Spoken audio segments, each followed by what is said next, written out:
மதன் சிங் வாசி. மதன் சிங் எழுதியிருக்காரு. நான் உங்ககிட்ட ரொம்ப வேண்டி கேட்டுக்கிறேன். நீங்க எனக்கு தாதாஜியோட வாழ்க்கைய பத்தி கொஞ்சம் விளக்கமா சொல்லுங்க. அதோட ஸ்ரீமந்தர் சுவாமிய பத்தியும் கொஞ்சம் சொல்லுங்க. அப்படியே உங்களை பத்தியும் கொஞ்சம் சொல்லுங்க. சொல்றேன். இந்த மோகங்கிறது என்ன, அதோட நமக்கு எப்படி நாம இந்த மோகத்துல இருக்கோங்கிறது தெரியும். என்ன பண்ணணும், இதுலேருந்து நாம எப்படி வெளியில வர்றது சொல்றேன்.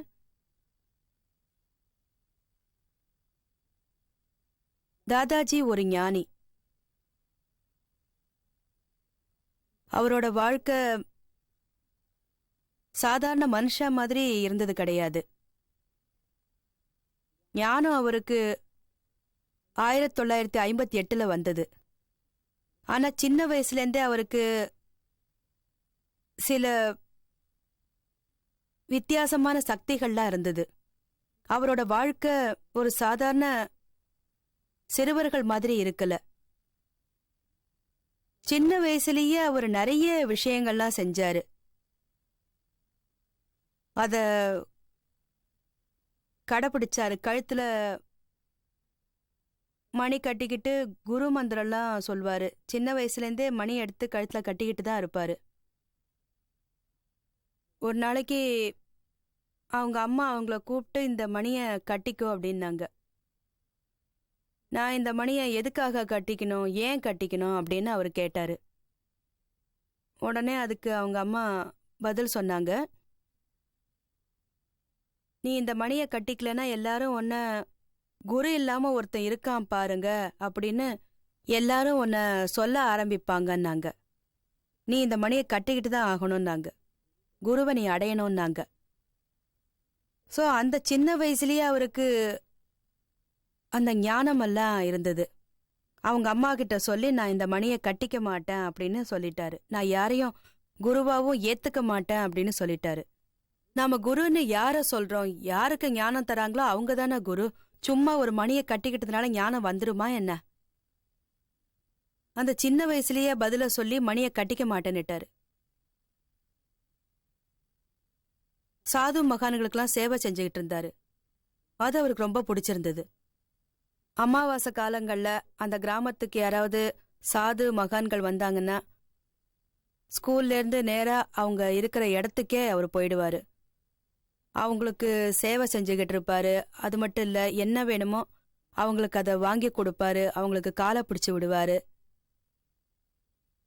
ஒரு முறை ஒரு சாது அவருடைய செயல்களை பார்த்து ரொம்ப சந்தோஷப்பட்டு ஆசீர்வாதம் பண்ணாரு. இதை பாரு தம்பி, பகவான் உனக்கு மோட்சத்தை கொடுப்பாங்கன்னாரு. உடனே அவருக்குள்ள இருந்த ஞானம் விழிப்புணர்ச்சி அடைஞ்சிருச்சு. உடனே அவர் சொன்னாரு, பகவான் எனக்கு மோட்சம் கொடுப்பாருன்னா அந்த மோட்சம் எனக்கு தேவையில்லைன்னாரு. உடனே அவர் ஏன் பண்ணாரு, பகவான் என்னை அங்க கொண்டு போயிட்டாருன்னா அப்பவும் எனக்கு மேலதானே அவர் இருப்பாரு. அங்க என்ன கூட்டிட்டு போய் எனக்கு உபகாரமா இருப்பாரு, அதெல்லாம் விபரீதமா போயிடும்னு சொன்னாரு. மோட்சம்னா no upper hand, no under hand. ஒருவேளை பகவான் என்னை கூட்டிட்டு போய் ஒரு இடத்துல உட்காத்தி வச்சு அந்த பக்கம் மோட்சம் போன்னு சொல்லிட்டாருன்னு சொன்னா, அதுக்கப்புறம் கொஞ்ச நாள் கழிச்சு இன்னொருத்தரை பகவான் கூட்டிட்டு வந்து அங்க உட்கார வச்சுட்டு நீயே இங்க உட்கார்ந்துருக்க போன்னு சொல்லிட்டா நான் என்ன செய்வேன் அப்படின்னு அவர்கிட்டயே அவர் கேட்டாரு. அப்பவே என்னோட மோட்சம் போயிடும். அந்த மோட்சம் நிச்சயமா எனக்கு வேண்டாம். பிரச்சனை இருக்கிற அந்த மோட்சமே வேண்டாம், அந்த சந்தோஷமே வேண்டான்னு அவர் சொல்லிட்டாரு. இத்தனைக்கு அவருக்கு 13 வயசு தான். அவ்வளோ புத்திசாலியா இருந்தாரு.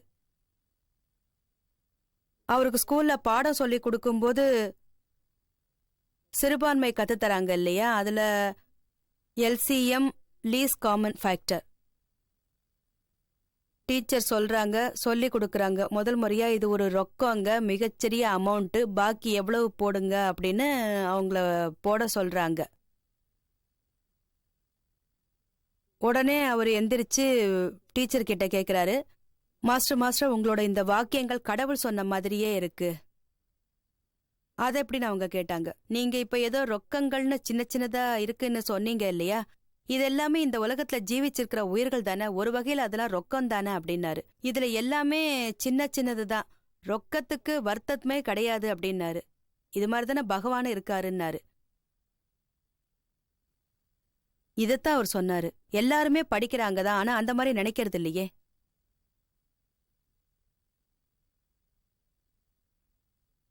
அவருக்கு 15, 16 வயசு இருக்கும் போதே கல்யாணமும் பண்ணி வச்சாங்க. அந்த சமயத்துல பாத்தீங்கன்னா பால்ய விவாகம் நிறைய.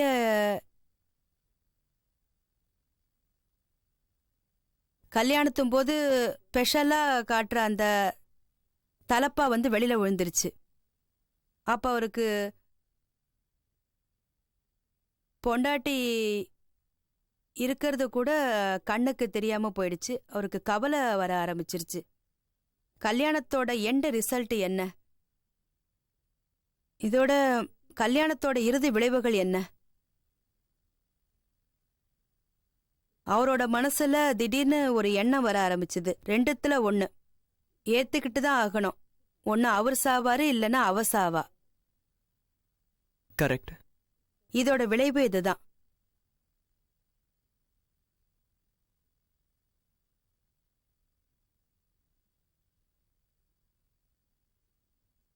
ஒரு கல்யாணத்துல ஒருத்தருக்கு எவ்வளவு மோகம் இருக்குன்னு சொல்லுங்க. அந்த சமயத்துல அவரோட கவலை எவ்வளவு தீர்க்கமா இருந்திருக்குன்னு சொல்லுங்க.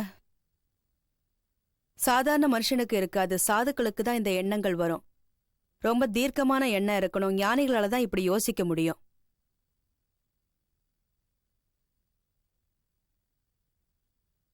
அவரோட 30வது வயசுல ஸ்ரீ ராஜச்சந்திரர் எழுதின புஸ்தகம் அவருக்கு கிடைச்சது. அப்பவே அவருக்கு பிராப்தம் அடையறத பத்தி ரொம்ப இன்ட்ரெஸ்ட் இருந்தது. அவரோட வாழ்க்கையில ஒரு திருப்பமும் வந்தது. ஆத்மானா என்ன, ஆத்மாவை தெரிஞ்சுக்கணுங்கிற ஆர்வம், இதை எப்படி தெரிஞ்சுக்கணும்னு துடிச்சாரு. அதுக்காக பெரிய பெரிய சாதுக்கள் எல்லாம் அவர் பார்த்தாரு. நிறைய தர்மங்களை பத்தி தெரிஞ்சுக்கிட்டாரு, சாஸ்திரங்களை படிச்சாரு, எல்லாரையுமே சந்திச்சாரு. ஆனா அவருக்கு சந்தோஷம் இல்ல, பிராப்தமாகவே இல்ல. பட் மனசுல எப்பவும் ஒரு ஸ்ட்ராங்கான முடிவோட தான் அவர் இருந்துகிட்டு இருந்தாரு. இந்த வாழ்க்கையில என்னோட கடைசி மூச்சு இருக்கிற வரைக்கும் ஆத்மாவை பத்தி கொஞ்சமாவது நான் தெரிஞ்சுக்கிட்டா அப்ப என்னோட வாழ்க்கை பூரணமானதா ஆயிடும் அப்படின்னாரு. இதெல்லாம் இப்படி இருக்கும்போது அவர் பிசினஸும் செஞ்சுக்கிட்டு இருந்தாரு. ஆனா அவருக்கு எதுலையுமே இன்ட்ரெஸ்ட் இல்ல. லௌகீக விஷயங்கள்ல அவருக்கு எந்த இன்ட்ரெஸ்டும் இருக்கல. எப்ப பார்த்தாலும் உதாசீனம் உதாசீனம், இது மட்டும்தான் அவர்கிட்ட இருந்தது. ஒரு முறை கல்யாணத்துக்கு அப்புறம் அவரோட ஃப்ரெண்ட் சர்க்கிள்ல இருக்கிற எல்லாருக்கும் அவர் பார்ட்டி கொடுத்தாரு. எல்லாருமே எதுக்கு பார்ட்டின்னு கேட்டாங்க. பையன் பிறந்திருக்கான் அதுக்கு தான்னாரு. 30 வயசு ஆயிடுச்சு. 2 வருஷத்துக்கு அப்புறம் மறுபடியும் பார்ட்டி கொடுத்தாரு. அப்பவும் ஃப்ரெண்ட் சர்க்கிள்ல எல்லாரும் எதுக்கு பார்ட்டின்னு கேட்டாங்க. கொஞ்சம் வெயிட் பண்ணுங்க சொல்றேன், இது ரொம்ப சஸ்பென்ஸ்ன்னு சொன்னாரு. பார்ட்டி முடிஞ்சதுக்கு அப்புறம் சொல்றேன் அப்படின்னு சொன்னாரு. விருந்தாளிகள்லாம் போயிட்டாங்க, அதுக்கு தான் பார்ட்டி அப்படின்னு அவர் சொன்னாரு. அப்புறமா பொண்ணு பிறந்தப்போ அதுக்கும் ஒரு பார்ட்டி கொடுத்தாரு. 6 மாசத்துக்கு அப்புறம் 2வது பார்ட்டி கொடுத்தாரு. இருந்த விருந்தாளிங்க போயிட்டாங்கன்னாரு. எல்லாருக்குமே ஒரே ஆச்சரியம், இவர் ஏன் இப்படி பண்றாருன்னு ஒரே குழப்பம். பாருங்களேன், இது ஒரு மோட்சமே இல்ல. வாழ்க்கையில பையன் மேல பொண்ணு மேல எதுலையுமே அவருக்கு மோகமே இருக்கல. அவரோட கர்ம வினைகள் எதுவோ அதை முடிச்சுக்கிட்டு இருந்தாரு. அவருக்கு எதுலையுமே இன்ட்ரெஸ்ட்ங்கிறது இல்ல. இதையெல்லாம் செஞ்சது காலத்தை ஓட்டிட்டு இருந்தாரு.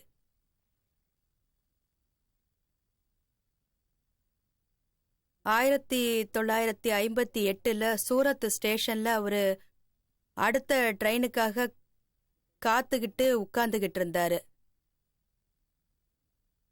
திடீர்னு அவருக்கு மனசுல அமைதி தோணுச்சு. அப்பதான் அவருக்கு ஆத்மாவோட ஞானம் வந்தது. இந்த அகில உலக பிரம்மாண்டத்தோட ஞானம். அவருக்கு கிடைச்ச ஞானம்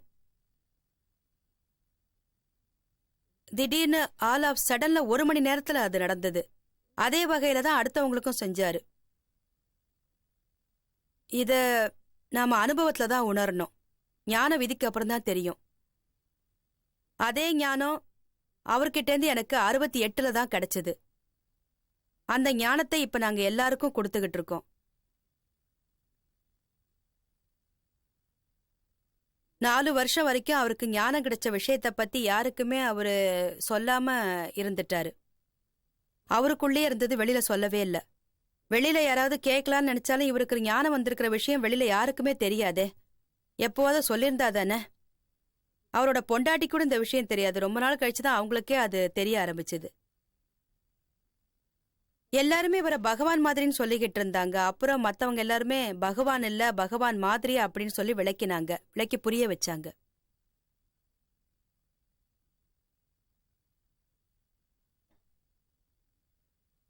ஸ்ரீமந்தர் சுவாமி பகவான் இருக்காரு. நிகழ்காலத்துல அவர் இருக்காரு. இந்த பூமியில அவர் இல்ல. இது பாரத பூமி. மேல ஒரு க்ஷேத்திரத்துல இருக்காரு. மகாதேவ தாரிங்கிற பேர்ல தான் அவர் இருந்துகிட்டு இருக்காரு. அவரோட வயசு ரொம்ப ஆயிருக்கும். லட்ச வருஷங்கள் கூட ஆயிருக்கலாம். நல்ல உயரமா கட்டுமஸ்தான உடம்போட இருப்பாரு. அவரோட புஸ்தகம் இங்கிலீஷ்லயும் இருக்கு, குஜராத்லயும் இருக்கு.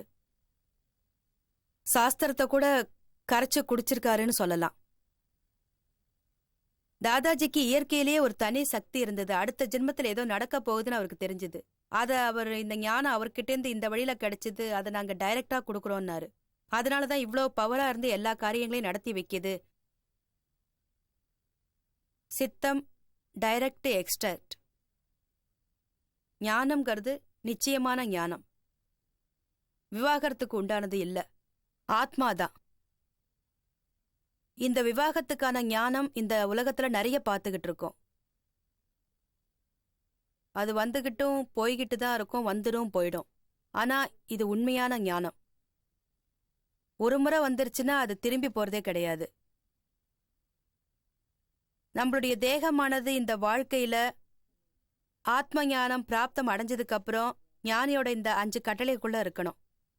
அதோட எல்லா கர்ம வினைகளையும் இந்த ஜென்மத்துக்குள்ளேயே நாம முடிச்சிடணும். அதோட விளைவு உங்களை ஸ்ரீமந்த சுவாமி கிட்ட கொண்டு போய் விட்டுடும்.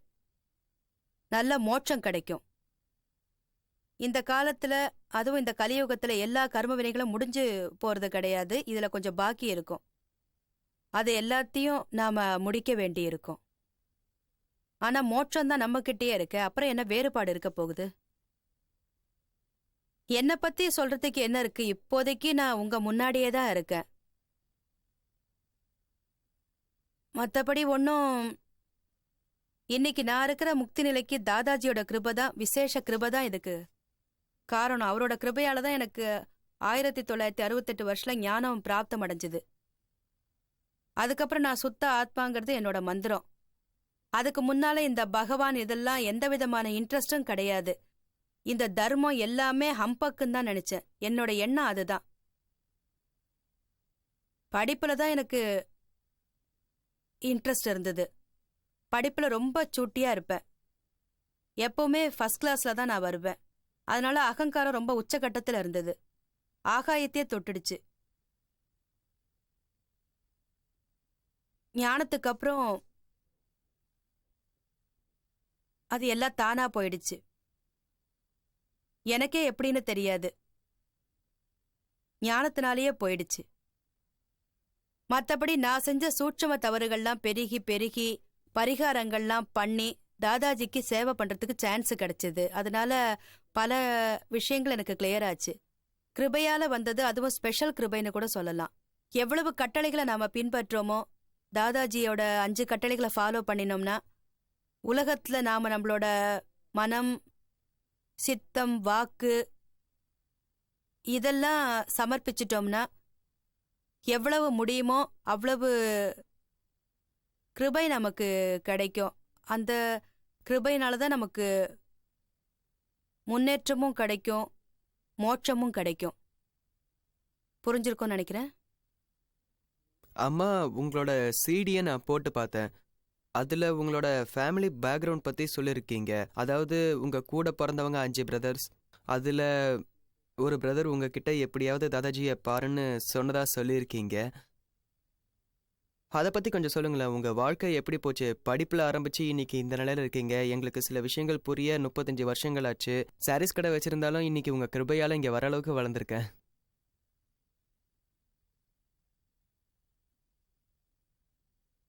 5 பிரதர்ஸ் ஆனதுக்கு அப்புறம்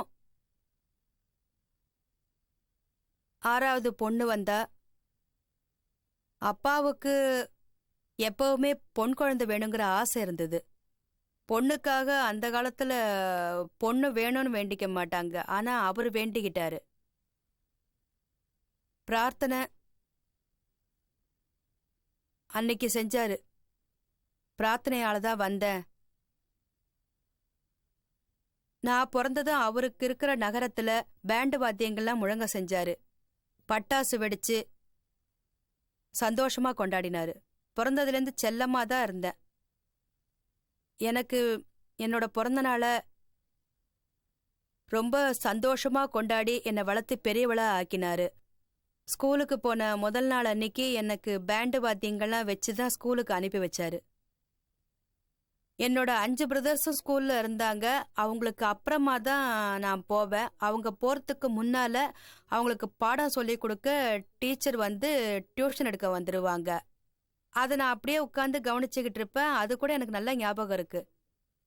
பிரதர்ஸ்க்கு சொல்லி கொடுத்துட்டு இருந்தாங்க. அப்போ அவங்க 2 பேரும் ரொம்ப சின்னவங்க. அவங்க டியூஷன்ல உட்காந்துருப்பாங்க.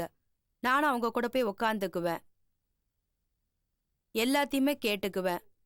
ஸ்கூலுக்கு போறதுக்கு முன்னாடியே எனக்கு 1லேருந்து 100 வரைக்கும் நல்லாவே தெரிய ஆரம்பிச்சது. எல்லா கணக்குகளும் கரெக்டா போட ஆரம்பிச்சேன்.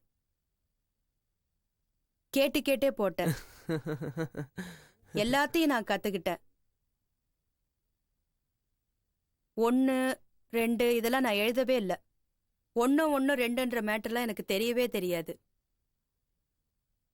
ஆனா அம்மா, ஆனா ஆடு இதெல்லாம் எனக்கு கத்துக்கவே இல்லை. எல்லாமே தானாதான் வந்தது.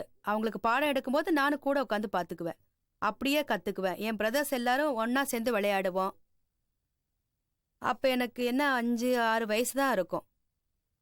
அந்த வயசுலயே நல்லா படிச்சு கேஜி முழுக்க எல்லா பாடமும் நான் நல்லா தெரிஞ்சுக்கிட்டேன். இதெல்லாம் போன ஜென்மத்திலேருந்து நாம எல்லாத்தையும் கொண்டு வந்திருக்கோம். இந்த வகையில தான் என்னுடைய படிப்பு நடந்தது. மெடிக்கல்ல போய் நான் சேர்ந்துக்கிட்டேன். ரொம்ப உடம்பு சரியில்லை. அகங்காரமும் கூடவே இருந்தது. ஆனா ஞானம் அடைஞ்சதுக்கு அப்புறம் தாதாஜியை பத்தி நிறைய பேர் சொல்லி நான் கேட்டிருக்கேன். கேட்கும்போதே ஒரு தனியான ஆர்வமும் வந்தது. இதுதான் உண்மையான விஷயம், உண்மையான ஞானம். இது ஒரு அரிய விஷயம். அதோட பிராப்தத்துக்கு அப்புறம் வர அனுபவம் இருக்கே, அது அகங்காரத்தினாந்து ஏற்பட்டது. ஆனந்தம்தான். இந்த ஞானம் மட்டும் எல்லாருக்கும் கிடைச்சா எவ்வளவு நல்லா இருக்கும். தாதாஜி அது வரைக்கும் யார்கிட்டயும் சொன்னதில்ல. சொன்னாதான் எனக்கு ஞான தீட்சை வேணும்னு கேட்கலாம். அவர்கிட்ட கேட்டாலும் ஒன்னும் சொல்றதில்ல. என்ன பண்றதுன்னு தெரியல. நமக்கு மட்டும் கிடைச்சா எப்படி, மத்தவங்களுக்கு என்ன பண்றது? இந்த ஞானம் எல்லாருக்கும் தேவைதானே? எவ்வளவு ஸ்ட்ரைட்டான சிம்பிளான வழி. இதோட முக்கிய பிரபாவம் என்னன்னா, இதுக்கப்புறம் ஆனந்தம், சந்தோஷம்தான். சுகம் துக்கம் எதுவும் டச் ஆகாது. அப்ப தாதாஜிக்கு 70க்கு மேல வயசாயிடுச்சு. அப்ப எனக்கு 23 வயசுதான். என் மனசுல ஒரே ஒரு எண்ணம் தான், அவரு கூட இந்த ஞானமும் சேர்ந்து போயிடுச்சுன்னா அந்த ஞானம் யாருக்குமே இல்லாம போயிடுமேங்கிற கவலை எனக்கு வர ஆரம்பிச்சுது. அதனால ஒரு முடிவு பண்ணேன். இந்த ஞானம் எல்லாருக்கும் கிடைக்க வைக்கணும். அதுக்காகவே கடைசி வரைக்கும் நான் இவர் கூடவே இருக்கணும். இவருக்கு சேவை செய்யணும் அப்படின்னு நினைக்க ஆரம்பிச்சேன்.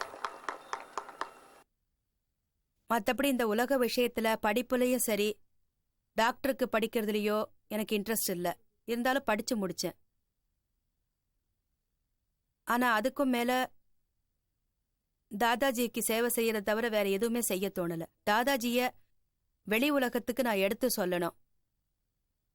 ஆனா யாருமே நம்ப தயாரா இல்லையே. 2 மணி நேரத்துல ஞானம் கிடைக்குமான்னு கேட்பாங்க. 1 மணி நேரத்துல ஞானமோ, அந்த 1 மணி நேரத்துல இந்த உலக விஷயத்தை கடக்க வழி அமையுமான்னு அவங்க யாரும் நம்பல. யார்கிட்ட சொன்னாலும் நம்ப மாட்டேன்னுட்டாங்க. இது எப்படி சாத்தியமாகும்னாங்க. அவர்கிட்ட அப்ப எந்த சாட்சியும் கிடையாது. அவரை யாரும் பார்க்க வர்றதும் கிடையாது. சும்மா ஒரு 5, 6 பேர் இருப்பாங்க. அவர் கூட உட்கார்ந்துருப்பாங்க, அவ்வளவுதான். சும்மா டைம் கிடைக்கும்போது அவர்கிட்ட பேசிட்டு போவாங்க, அவ்வளவுதான். 25-30 பேர் வேணா ஞான தீட்சை வாங்கிக்கலாம். இதை எப்படி பேசி முடிவெடுக்கிறது? அவர் வீட்டை விட்டு எங்கேயும் வெளியிலயும் போக மாட்டாரு. அவரை யாரோ சத்சங்கம் பண்ண கூப்பிடவும் இல்லை. யாருக்கு இதை பத்தி தெரிஞ்சாதானே கூப்பிடுவாங்க. கொஞ்சம் கொஞ்சமா தான் இது நடந்தது.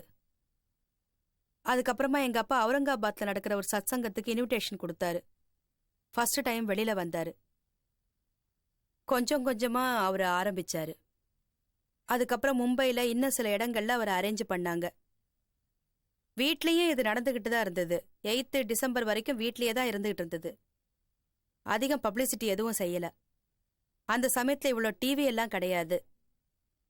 அப்படியே இருந்தாலும் அவர் வாழ்க்கையில ஒரே ஒரு தடவை தான் டிவியில வந்தாரு. 83ல டிவி பார்த்தா 20 நிமிஷம் பேசினாரு. மும்பை தூர்தர்ஷன்ல தான் வந்தாரு. ஒரே ஒரு முறை தான் வந்தாரு. மக்களுக்கு அவர் அவ்வளவா அடையாளம் தெரியல. என்ன செய்யறது? பிரத்யக்ஷ ஞானிகளுக்கு சில விஷயம் அமையாது இல்லையா? அவரை இதெல்லாம் பாதிக்கவும் இல்லை. யாருக்கு வேணும் யாருக்கு வேண்டான்னு தெரியாது. மனசுல எவ்வளவோ எண்ணங்கள் இருந்தது. ஆனா பப்ளிசிட்டியில அவருக்கு எந்த ஆசையும் இல்லை. என்னோட மன பாவனையும் இதுதான். எப்படி வாழ்ந்தாலும் சரி, என்ன வேணாலும் இருக்கட்டும், பிராப்தம் அடையிறது, மோட்சம் அடையிறது, துக்கங்கள்ல இருந்து முக்தி அடையிறது எவ்வளவு ஈஸியான வகைகள். சிரமமற்ற விஞ்ஞானம். அது என்ன வேணாலும் இருக்கட்டும், அதை பத்தி யார் வேணாலும் என்ன வேணாலும் சொல்லிட்டு போகட்டும். உலகத்துல இருக்கிற எல்லா மக்களையும் பாருங்க. அவங்களுக்கு என்ன வேணும்னு நாம அதை செஞ்சே ஆகணும். மீடியாவா இருந்தாலும் சரி, எதுவா இருந்தாலும் சரி, பரவாயில்ல, உலக மக்களுக்கு இது போய் சேரணும் அப்படின்னு சொன்னாரு. எனக்கு எந்த பப்ளிசிட்டியும் தேவையில்லை. இந்த ஆத்மானு ஒண்ணு இருக்கும்போது வேற எந்த பப்ளிசிட்டியும் தேவையில்லைன்னாரு. மேல இருந்து யாரோ நம்மள புகழறாங்க, பாராட்டுறாங்க. இப்பதான் நாம ஒரு சரியான விழிப்புணர்ச்சியோட இருக்கணுங்கிறது நிஜம். பாராட்டுங்கிற லட்டு குடுக்கறாங்க தான். ஆனா ஒரு மாசத்துல அந்த லட்டு பெரிய சைஸ்ல இருந்து இவ்வளவு சின்னதா ஆயி போயிடுது. நமக்கு பாத்தீங்கன்னா 500 லட்டு கிடைக்குது. ஒண்ணுக்கு மேல ஒண்ணு வந்து விழிப்புணர்ச்சியால கொஞ்சம் கூட அது உள்ள போயிருக்காது. ஆனா நம்மளுடைய விழிப்புணர்ச்சியால மட்டும் நாம அதுல ஒரு கண்ணு வச்சுக்கிட்டே இருக்கணும். இது நமக்கு என்னவோ நல்லதாவே படல. தேவையில்லாம நாம போய் எதுக்கு இதுல மாட்டிக்கணும்? வந்ததுக்கு அப்புறம் இந்த விழிப்புணர்ச்சியோட ஹேண்டில் பண்ணணும். ஆனா உண்மையிலேயே இதுக்கு வேல்யூ கிடையாது. நம்ம சுகத்தையும் கடக்க முடியாதுன்னு நாம தெரிஞ்சுக்கிட்டோம். ஆத்ம சுகம்தானே பெருசு.